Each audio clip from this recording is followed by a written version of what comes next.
Al-Quran hari ini hanya menghiasi rumah-rumah. Syukur masih dibacakan ba'da maghrib, masih diperlombakan. Padahal ayat Al-Quran tak semuanya bicara masalah ritual. Ada perkara perintah berkaitan dengan kekuasaan, ada bicara masalah kepemimpinan. Tapi ketika Islam tidak diterapkan secara total, bencana pertama yang kita alami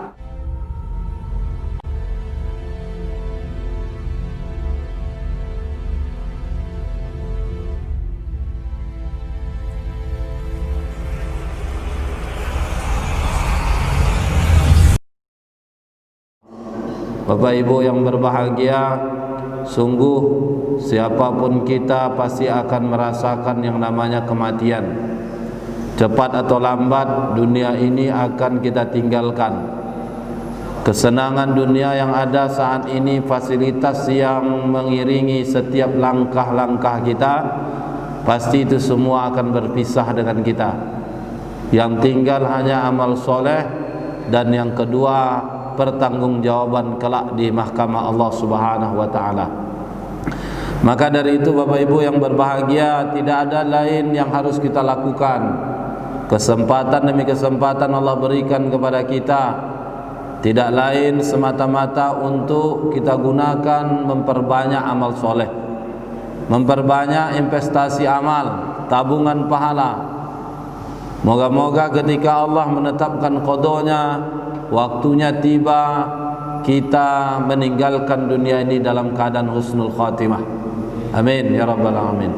Bapak Ibu yang berbahagia, di antara salah satu yang harus kita pastikan kaitannya dengan amal soleh adalah senantiasa menyatukan diri kita dengan Islam. Pertanyaannya, kenapa mesti Islam? Karena sungguh Bapak Ibu yang berbahagia, satu-satunya agama di dunia dari 4.200 agama aliran kepercayaan, Islam agama yang logis. Kedua, Islam agama yang lengkap, komprehensif. 4.200 agama aliran kepercayaan di dunia, Islam itu agama yang logis. Satu syarat bagi mereka yang ada taklif, pembebanan hukum, orangnya mukallaf, itu syarat utamanya mesti baligh, berakal. Ini bukti kalau Islam itu agama yang logis, dan kewajiban di dalam Islam hanya dibebankan bagi mereka yang baligh, berakal. Yang kedua, Islam itu agama yang lengkap. Islam ad-din wal mabda. Islam itu agama dan juga ideologi. Kita bisa telusuri Bapak Ibu yang berbahagia, kalau keyakinan agama di selain Islam hanya mengatur urusan ritual, maka bisa jadi dalam kehidupan mengadopsi ideologi selain agama dan keyakinannya. Umumnya yang diadopsi ideologi kapitalis. Dalam istilah Arab namanya ra'su maliyah. Ra'sun, kepala, maliyah, harta. Orientasinya materi semua. Tapi kalau Islam tidak. Seorang muslim terikat dengan Islam tidak hanya dalam urusan ritual, tapi dalam urusan selain ritual, termasuk urusan muamalah, interaksi sosial, mengurus rumah tangga, bertetangga, menjamu tamu, dan lain sebagainya. Mulai dari bangun tidur sampai bangun kembali, secara lengkap Allah turunkan kepada baginda Nabi SAW. Ini yang Allah abadikan dalam firman-Nya di suratul Maidah ayat yang ketiga. Allah tabaraka wa ta'ala berfirman, Al-yawma akmaltu lakum. Al-yawma akmaltu lakum. Pada hari ini, hari di mana Allah telah turunkan wahyunya, pada saat Rasul menunaikan haji wada, Allah turunkan surah Al-Maidah ayat tersebut. Al-yawma akmaltu lakum. Pada hari ini aku sempurnakan untuk kalian. Al-yawma akmaltu lakum dinakum wa atmamtu alaikum ni'mati wa raditu lakumul Islam madina. Sempurna agama ini untuk kita, dan Allah cukupkan nikmat ini, hidup ini untuk kita, dan Allah hanya ridhoi satu-satunya agama, yakni dinul Islam. Makanya dalam ayat yang lain Allah menyatakan fala yuqbala minhu wa huwa fil akhirati minal khasirin.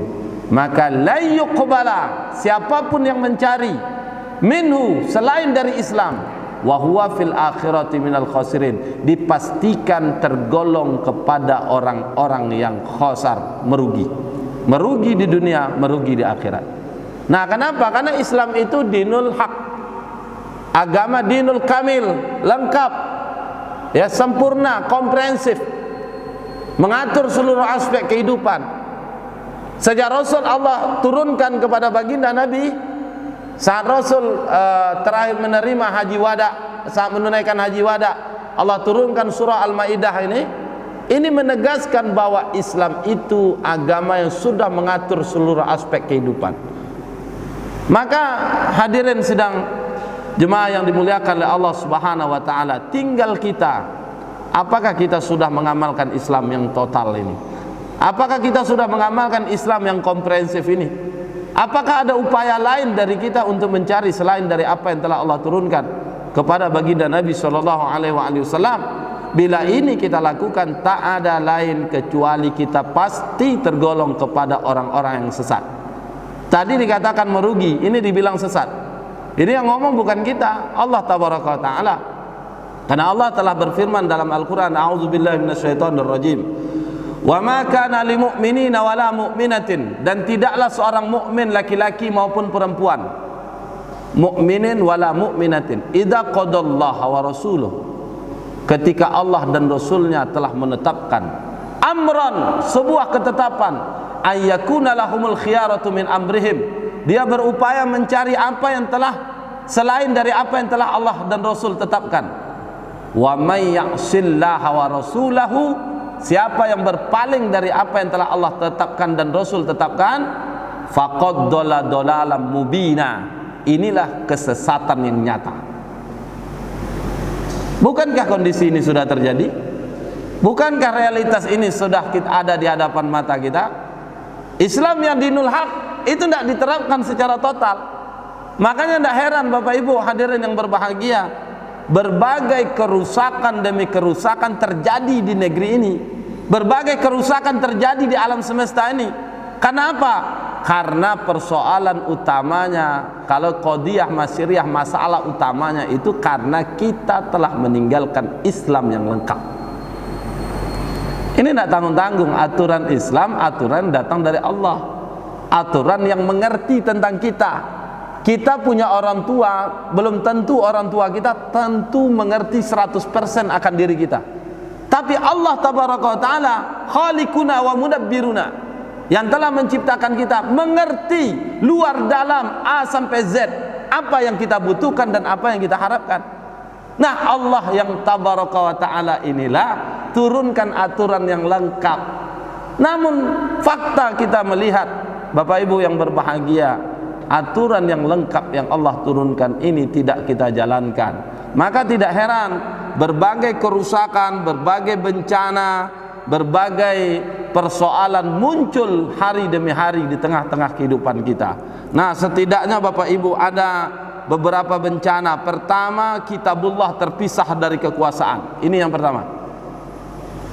Ketika Al-Quran, aturan Allah, Islam ini tidak diamalkan secara total, Al-Quran terpisah dari kekuasaan.